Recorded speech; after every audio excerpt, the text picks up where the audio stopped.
Welcome. This is the Enlightenment Show, and I'm your host, Laurie Schoenfeld. This is where Chicken Soup for the Soul meets the artist way with Nancy Drew. Our guest today is Samantha Bailey, author of Watch Out for Her. We're going to be chatting with her today all about her new release and something she's currently obsessed with. Welcome, Sam. Hi, Laurie. Thank you so much for having me. I am so excited to see you today and to have you here with us. Me too. We, connected on Facebook and instantly bonded. And I just think you are such a beautiful soul. The feeling is very mutual. Thank you. What is something that is thrilling in your week this week? Ooh, something. Oh, okay. Well, there's a lot that's thrilling in my week. Some things that I cannot discuss because they have to do with my next book, which is still quite a bit under wraps. Love is Blind 3 dropped yesterday, and White Lotus, I think, the second season drops today. So I'm a music, book, TV fanatic. So Love is Blind, I'm already on episode 3. Do you watch it? I have not watched that one yet, but I've been recommended. You're the fourth person that's mentioned it. It's really fun. Are you a binge watcher, Sam, if you enjoy a show? Yeah, I find at the end of the day, after writing and after, work, social media, kids, whatever it is, I just need to shut down completely and not really think. Although I must say that the shows I watch, I have a notebook beside me because it tends to just inspire thought, even when I don't want it to, when I'm trying to shut my brain down. And yeah, I will binge 100%. There's something very exciting about finding a show or characters that you've been thinking about the whole week and just being able to stick with them for a while. Oh, Casual. I binged that entire series. Have you seen that? No. Oh. I love this because now I have a list of at least 2 shows now to go check out because you love them. So right after the show, you're gonna go and binge. My kids are on fall break, so I'm like, if they have their playtime, Mom will go take a little bit of time to go see what's happening on the TV. You have a fall break? Yes. Do you not have a fall break down there? No, so I'm in Toronto. We've got, they have their professional development days. They get a day off here and there, but we have winter break, March break. What? Yes, we have fall break down here, and it's one of my favorites because it's the perfect time to have a 4-day weekend with, all the beautiful colors, and it's not too cold, not too hot, just, perfect. Well, I guess we have Thanksgiving in Canada. We just finished Thanksgiving. So we did so maybe it's the same kind of thing. Probably. Yeah. Yeah. Can you share with our listeners and viewers, Sam, what Watch Out for Her is all about? Definitely. At its core, it's about being seen and perception, how we perceive ourselves and how we perceive other people. But the story, in a nutshell, is about Sarah Goldman, who is a middle-aged mom who is a stay-at-home mother and has been for almost 7 years for her young son, Jacob. And she gets to the point where she feels like she has lost herself. And she wants to get back that piece of her identity that she's lost. She is a photographer. And so she decides to hire a young babysitter, a 22-year-old babysitter named Holly Monroe, for the summer to watch Jacob so she can go back to photography and find her own passion. And it seems like the perfect arrangement at first. Holly and Jacob adore each other. And Sarah and Holly find something in each other that they're both missing. They're both longing to be seen, as I said. And they seem to really see each other. And they bond very quickly. too quickly. And then Sarah sees something that she can not unsee and feels that she needs to get as far from Holly as possible. So she moves with her family from Vancouver to Toronto. And when she arrives at her new home, she finds hidden cameras inside everywhere. And she has to wonder if Holly isn't so far behind after all. Hmm.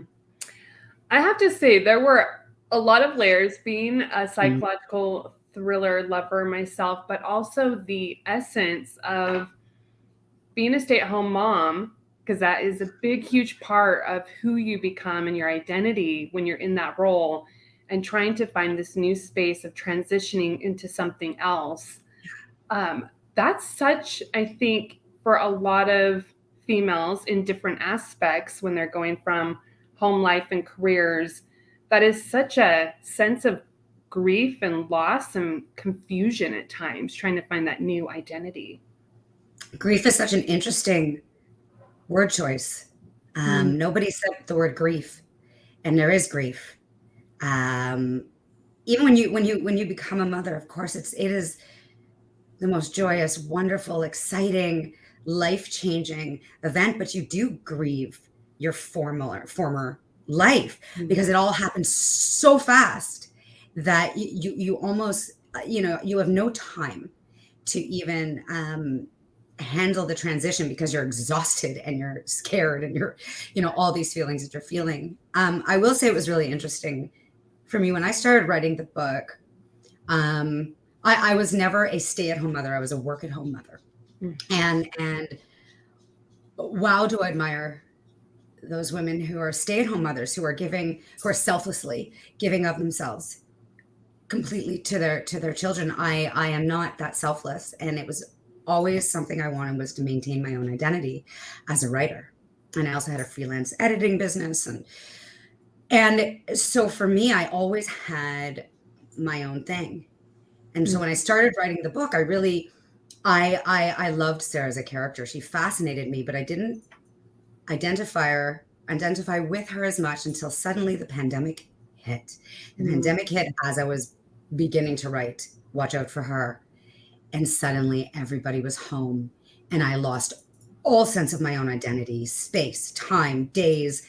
I lost all sense of anything except making sure my kids were as happy, healthy, mentally, physically as possible.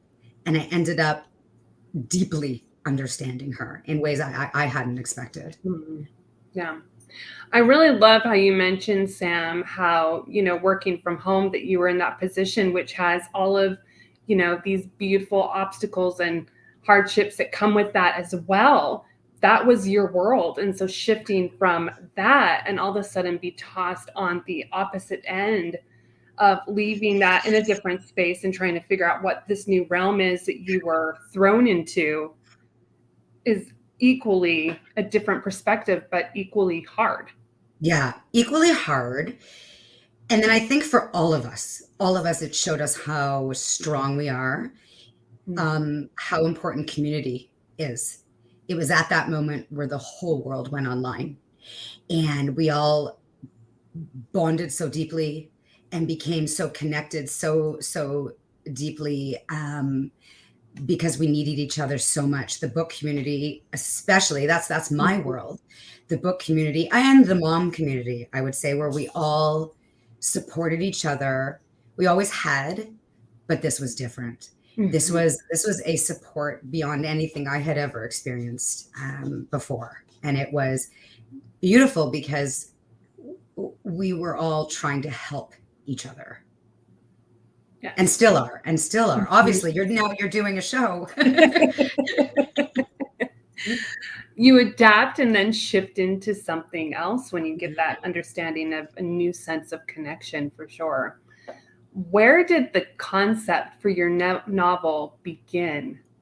Please. It's interesting because Woman on the Edge, my debut, was one of those lightning bolt moments that just like, punched me in the face, basically. And then after Woman on the Edge, I felt quite a bit of pressure.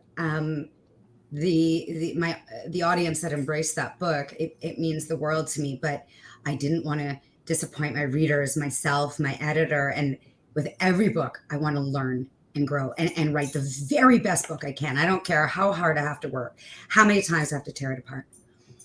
So it had to be something, it has to mean something to me. I can't just write for a trend, even though, of course, domestic thrillers are quite popular right now. It's not why I write them. And so the first idea was that we can't watch our children when somebody else is watching them and we're not there. Ooh. Mm-hmm. Even if, Sarah uses nanny cams, which I never did. The urge was there, but I didn't do it. But even with nanny cams, of course, you can't watch all the time. And so there has to be this level of trust and letting go of control, which is very hard, which is another element of the book. Mm-hmm.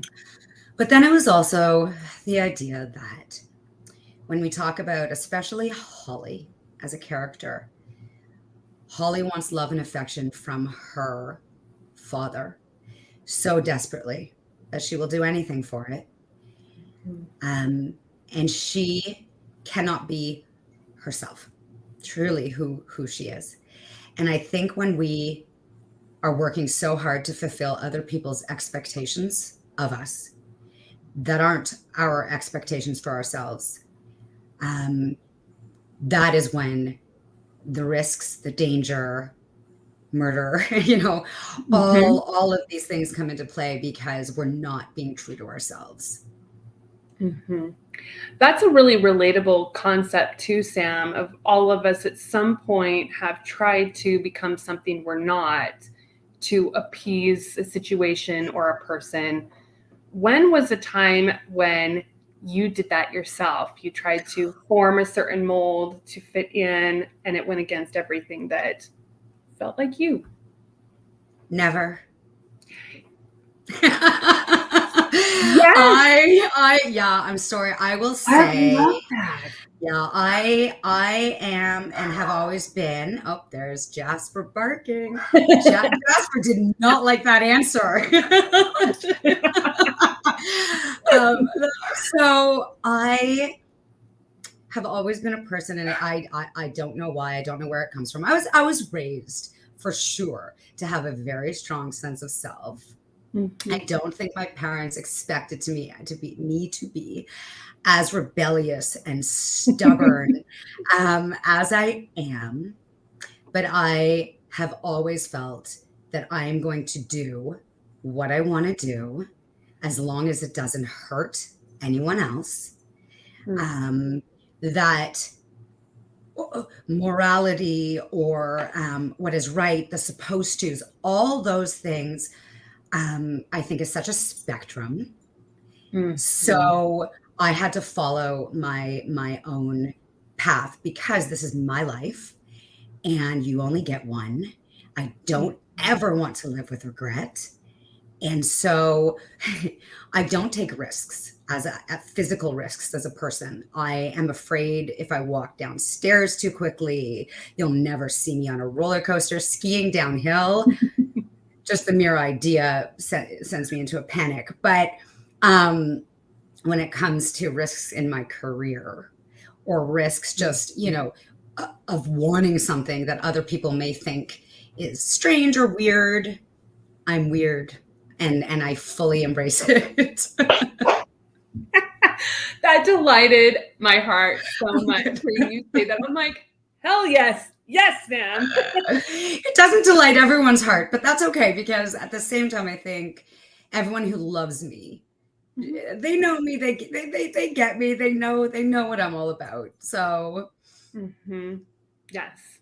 And you hit on something. I love the confidence in you recognizing that you are beautiful, you just exactly the way that you are, and people are going to come and take you as you are, or they're just going to not like you. And it's always going to be that way. Yeah. No matter what stage of life you're in.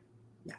Yeah. And I think a lot of dislike or just in general, I think, anyone who has ideas of competition, jealousy, all these things comes from such a place of insecurity I have my own insecurities, of course I do, but they don't really have to do with anyone else. They all have to do with me and what I want and Mhm. how to get there. So I think many people, when they're judging others for their actions, for their behavior, for their lifestyles, whatever it is, it comes from insecurity um, Mhm. with themselves. I think most of the time. Yeah, for sure. Where do you draw on, Sam, for your main character, Sarah, as being the overprotective mother? So everyone in my life who knows me thinks Sarah is me. So and there are, of course, elements of Sarah that I do have. 100% I'm a worrier. 100% I'm an anxious parent. 100% I'm overprotective, though my kids are now 12 and 15. So it's gotten a lot better, and I allow them to soar and to go do things on their own. And they know. Everybody laughs at me when, I think one of my son's first sentences was careful. And so first words was careful. Or I be careful. So I there is a part of me. However, Sarah, though, and Sarah suffered a late stage miscarriage. I did have a missed miscarriage at 13 weeks with my first pregnancy. My Mhm. son came after that. Um, but Sarah also lost her father when she was 13 years old. I have not suffered a loss like that, as we say in Judaism, tu tu tu.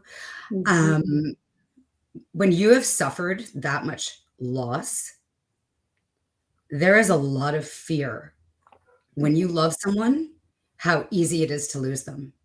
And that, I think, drives a lot of Sarah's psychology and her actions, is that she is so scared for anything to happen to the people she loves. And also, people are hiding secrets from her. So when someone is, Mhm.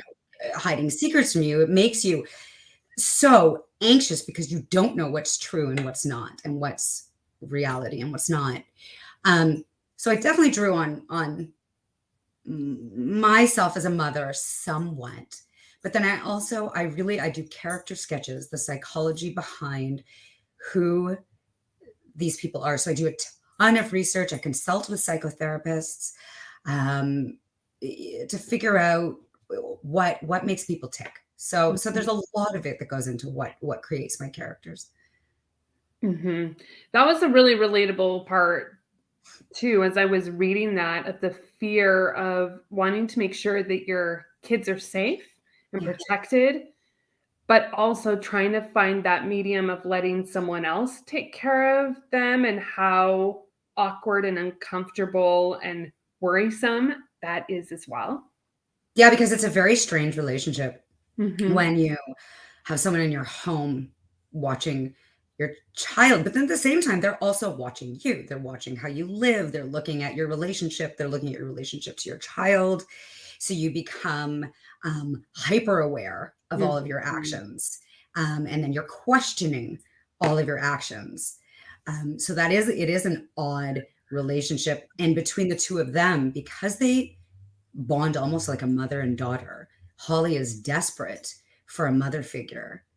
And Sarah's desperate also to feel young, to feel, the way you do, because she also never had, her father died at 13. She didn't have those teenage years and the youth that so many other people get, that she's almost living vicariously through Holly. And so it becomes a very tricky, very dark relationship between the two of them. Mhm. What do you enjoy most about the psychology of writing psychological thrillers? Oh, I love the dark side. I am a Gemini, and I are you I am Gemini? a Gemini Ah! fan. Yeah. Okay, so I this see is you. our like the instant bond. I think Okay, so there you go. We are both optimistic people. I'm extremely optimistic. I love people. I love connecting with people. I love humanity. I also love what drives people to the darkest lengths. How far would a person go and why? To do horrible things. In general, I think everyone has good and bad in them. Like I said before, everything is a spectrum. Everything is, it's not black and white, it's gray. Um, and something has to motivate people, characters, to commit these awful, heinous acts. That to me is so intriguing. I'm like my 10-year-old self, because that's when it started. I remember Yes. 9 and 10. I was instantly curious while everyone was playing with their friends. I was like, why is this person saying they want to hang out with this person, but they just gave them this really weird look? Like, what is going on? Like, always trying to ask those questions of what's behind the Yes. mask. Yes. Oh God, the books I would read, the things I would write, the projects that I would do. I think now actually the schools would be concerned because things have changed so much that my parents probably would have gotten a lot of phone calls about like what is she writing? So we open your notebook and just have Yes. them upon. Yes. Yeah, well, I remember I did a project once on teenage prostitution, and I really went into the research. I went down to the areas and I must have been, I don't know, 14. And I went down to the areas where all the prostitutes hang out, and I was like talking to them, and I was trying to find like someone's John. Oh my God, like I'm lucky that, I'm that glad you're okay. here talking to me, Sam. Because I just found it was just interesting. It's really interesting because it gives depth and layers to Mhm. what's behind people and why they show up in the way that they do and why they like what they like. And Yeah, and we judge so harshly, like let's mhm, if there's a prostitute, we judge so harshly what yeah, their behavior is, but I think it's more important the why behind the behavior and how they really feel about it. absolutely agree. And that's the fun part of loving people too, because you get to, I feel like, at least with on my end from people watching, there's an empathy Yeah. space as well of trying to understand from a different lens and a different perspective of taking that time to pause and see. Yeah, 100%. It's that empathy. I don't have empathy, I will say, for certain types of people. Mhm. Hate, sorry. Hate, I may try to find out the motivation behind it. I won't feel a lot of empathy Mhm. for hate. But other than that, I will try to understand. Mhm. Sarah is a photographer. Mhm. What is something that you like to capture?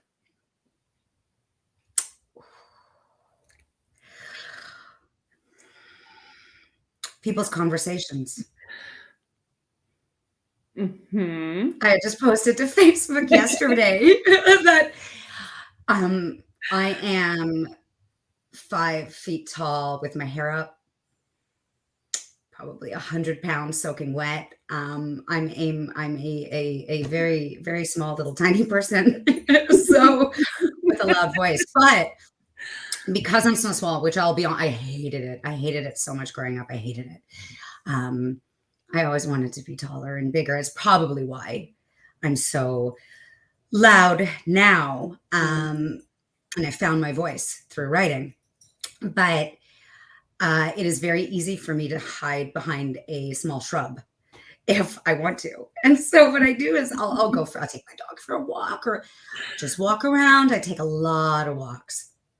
And the stuff I overhear because that no one knows I'm around, they don't even see that I'm anywhere nearby. Oh, it's the best. It's the best research, better than Google.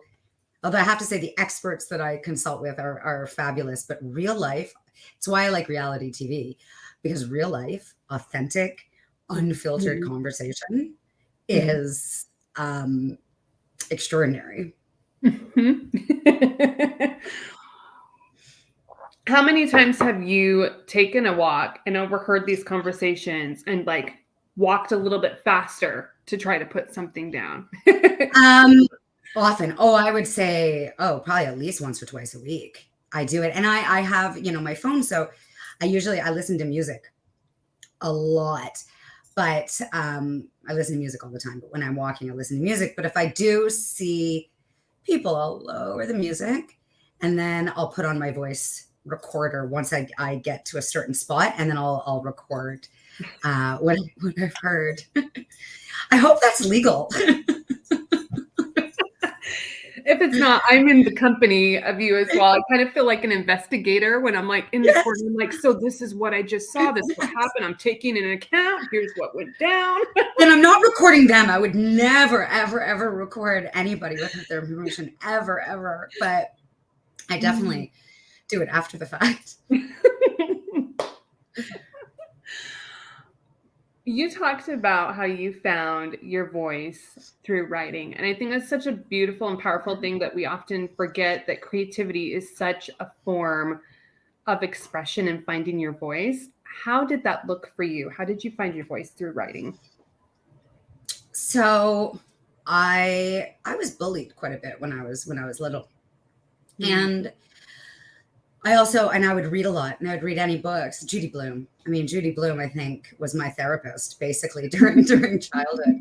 Probably for so many of us, reading, the Judy Blume books really made us feel that we had somebody who understood.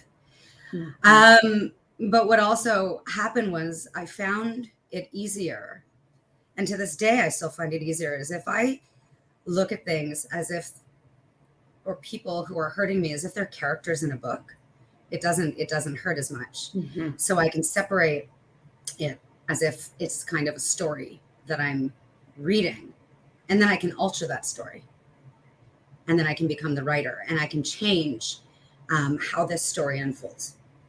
And so I did that. And when I was 10, I wrote my first ever short story. And it wasn't about bullying. Oh, actually, well, it was called Freddie the Flame. And it was about a poor little flame who everything he touched was set on fire. And so he couldn't have friends and didn't have a job. Anyway. Um, and I submitted it at 10 years old to a publisher in Canada. It was my very first rejection, my very first experience with rejection. And but I didn't stop writing since the age of 10. And just continue to do that. And I continued to do that throughout my life. The pandemic, thank God for Watch Out for Her, because though I'm broken from it, traumatized, damaged, as so many of us have been, the beauty of it for me, besides the community and all the amazing things that happen out of it, came a book I'm so proud of, because I put all of my fears and Mm. worries into that book. Oh, well, thank you. I saw you. I was hoping that it connected in that way when we were chatting as I was reading the book, and I'm like, I could feel my own fears right along your character and wondering if you had those same fears. And I'm like, okay, I know how hard it is to always open up about those insecurities and fears. And there was so much you put in that connected to me in a way where I felt like, okay, I'm not alone. Like, it's okay. Like, so thank you, Sam. No, thank you. That I cracked my soul open writing that book, and so to know that it resonates with someone. Not everyone is going to like my work, and I accept that. It's a very subjective experience, and I truly believe that once the book is out in the world, it no longer belongs to me. It's not mine anymore. The process is mine. The book belongs to my readers. So not everyone will feel the same way about the book and about Sarah, but it means so much to me when you and I've had other readers send me the most beautiful messages, and with Woman on the Edge too, that what meant something to them, because of course it's a thriller and I want to scare the pants off my readers. Sorry. But I want to make people think and to feel, and I want it to have meaning. And that, I think, is the domestic or psychological part of thrillers that we write, is we want to get under your skin too. Mm-hmm. What is something that you're currently obsessed with, Sam? Oh, so I feel like I'm so sorry. I answered that question with the Love is Blind. The Love is Blind answer in the beginning, but something else that I am. Well,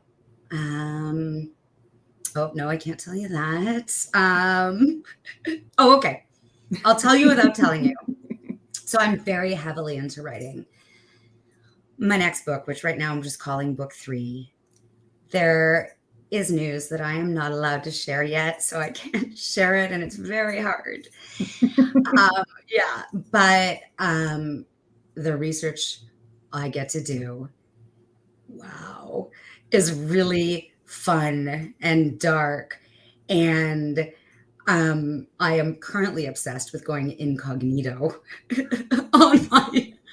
on my computer and phone, lest my kids happen to, just they cannot see what I am looking at right now.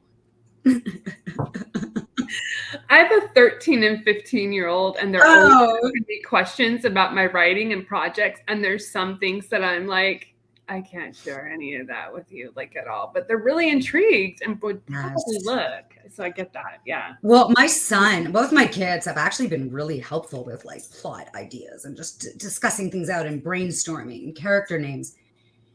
With this book, the second I started talking about it, they were both like, la la la la la. I don't know. Please, God, no, please. It is a sexy book. It's a bit of a dirty book, dark and dirty. So, yeah, they really, and it's best. So this is my chance to totally separate my writing from being a mom and, my family and, all of that. Yep. Yeah. We're going to turn it to the inner child question segment. Are you ready? Oh, yeah. Right. First question. Who was your favorite stuffed animal when you were a kid, and what was their name? You know what? I don't think I had a teddy bear that I took everywhere. Oh, no, wait. Oh my gosh, it just came to me. When I was little, I wanted a dog so much. And finally, when I was 13, my parents, they got me and my brother a dog. But this is actually really embarrassing. So when I was little, I wanted a dog, and I had this stuffed Schnauzer terrier looking type dog, and I called it Muffin. And I would take it on a leash and drag it down the street. Because to me, it was entirely real. I had a water bottle and a food bottle, and I was that weird, as I said, weird kid who dragged a stuffed animal down the street on a leash. Oh my God. And I entirely forgot about that memory until you just told me now. Oh my goodness. Oh, that makes me giddy. I used to play Price is Right on the PC with my Barbies, but like I had 15 Barbies all laid out, and they would like take turns being the participants. Oh, I'm so excited. Price is Right was comfort watching for us when we were young. That was like you stayed home sick and you watched Price is Right. But I love that your Barbies, instead of, you're dressing them up and doing all those things, or having them get together with like Ken, the one Ken, that you had them as contestants on The Price is Right. Mm-hmm. I would still probably be doing that if my Barbies were still with me, because I loved that. Oh, I know. I wish, you know what I miss? My Barbie perfume maker. I had one of these like, and there was this like strawberry perfume that smelled so good. Okay, you got to walk me through this now. I'm super intrigued. It was a Barbie perfume maker. So did it come with like Just walk us through this. I'm like, is it a Oh, machine or like? I'm trying to remember. So I just remember it was a Barbie perfume maker, and I don't think there was Mhm. actually a Barbie that came along with it, but it had, yeah, these little vials, these little vials full of different, like, I guess, oils or whatever you use to make perfume, and you would mix them up, and you'd fill them with water, and you'd get to make different kinds of perfume, and it had different scents. And I can remember if I smelled that now, it would bring me right back to be. Mhm. I spent a lot of time alone in my in my room reading and writing. I'm an ambivert, so I'm an extrovert and an introvert. So I Mhm. really like to be alone. I enjoy I enjoy my own company very much. So I would and the company of others. But yeah, so that smell, if I smelled it now, it would bring me right back to that time. Mhm. I wonder if that's a Gemini thing too, Sam, because I'm definitely an ambivert and I love people. I will Yeah. connect, but I tell you, if I do not have my alone time for a while where it's just me, Yeah. yeah. Yeah. There's no because I will when I was about, so I'm 49 now. When I was about early 40s, I started saying when I was at a party or I'm out with friends, I've reached my limit of social interaction and I'm out of here. And it was the most freeing, and nobody cared. They were like, "Okay, bye, Sam." It was the most freeing feeling because I thought, yeah, I can tell you when I'm done. I can tell you when I loved being with you, but I'm ready to get in my pajamas and go home now. So it's maybe it is a Gemini thing. It is very free. Yes, when you get to that spot. Second question. As a teen, what was the secret that you thought you had kept hidden that still came to the surface? Oh, wow. Oh, goodness. Oh my gosh. So many I don't even know where to start. Okay, I have one. So I was given actually a very late curfew of 2 a.m. When I was a teenager. My parents were not overprotective. My mother's brother had died at the age of 12 in a horrible, horrible accident. She was 6. Mhm. And she had grown up with parents who are quite overprotective because of it, of course. Oh my God, they lost their son. So Yes. my mother went the opposite way. So I was given a lot of freedom. They trusted me. And it was like the 80s, early 90s, whatever it was. And so I would stay out past my curfew because I had to push it. And I would come in late. And I remember my dad, my sweet, patient, wonderful dad, would always come downstairs. He'd be like, "You're late. Here are the consequences, but is everything okay? Why were you so late?" I fell asleep watching a movie.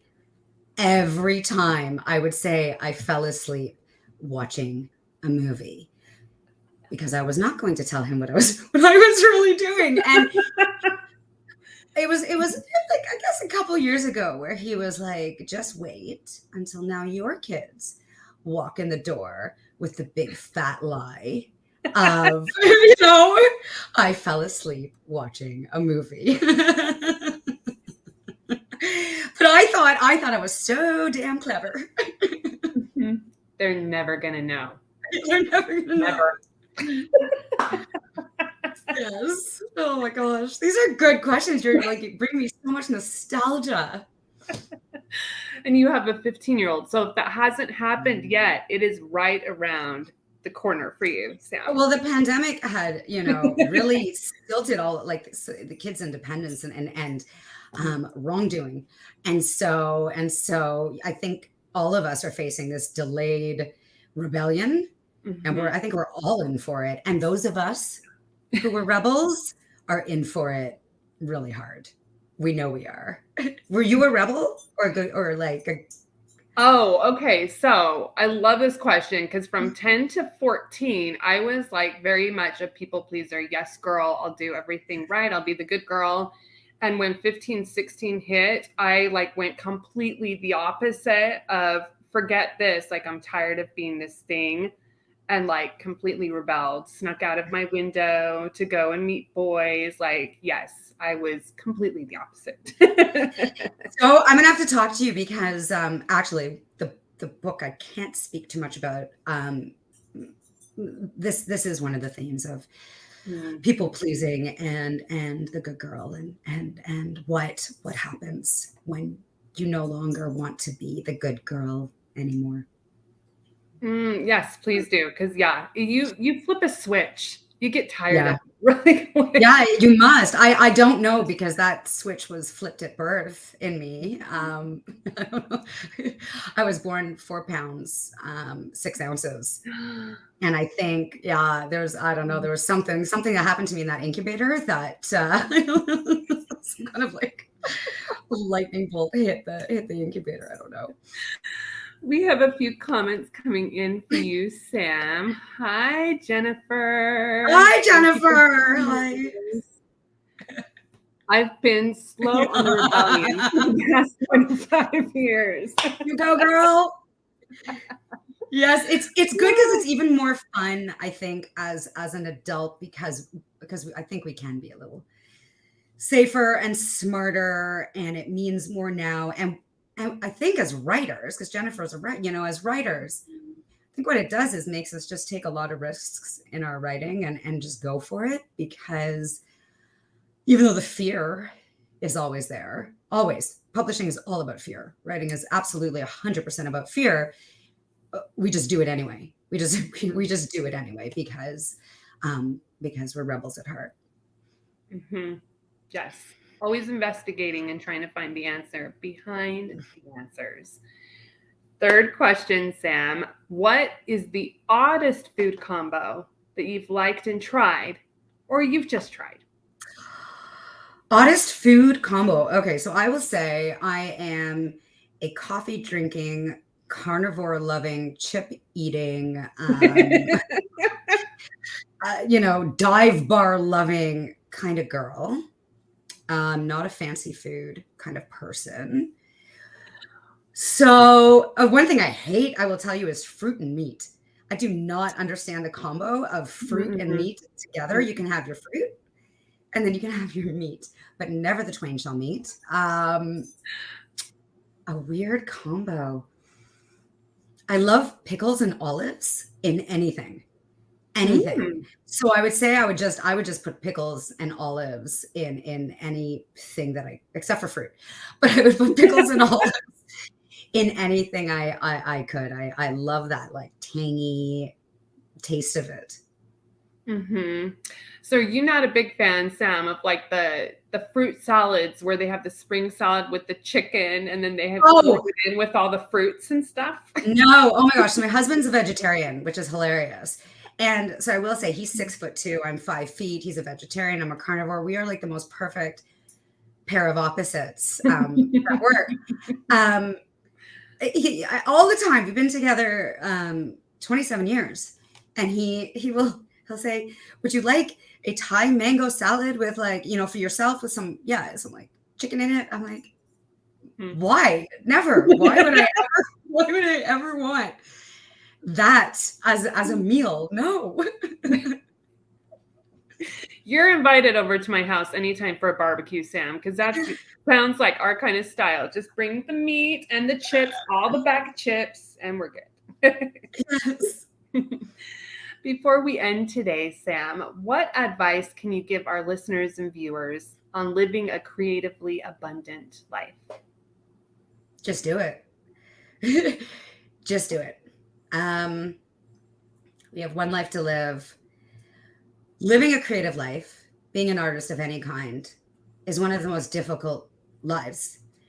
But there's no choice. There's no choice. So we don't choose to do this. It's for most of us, it's a compulsion, and it's such a passion that we can't imagine not doing it. If you want to live the most passionate life that you can, as deeply as possible, then you do, I think, just have to go for it and know that it is not easy.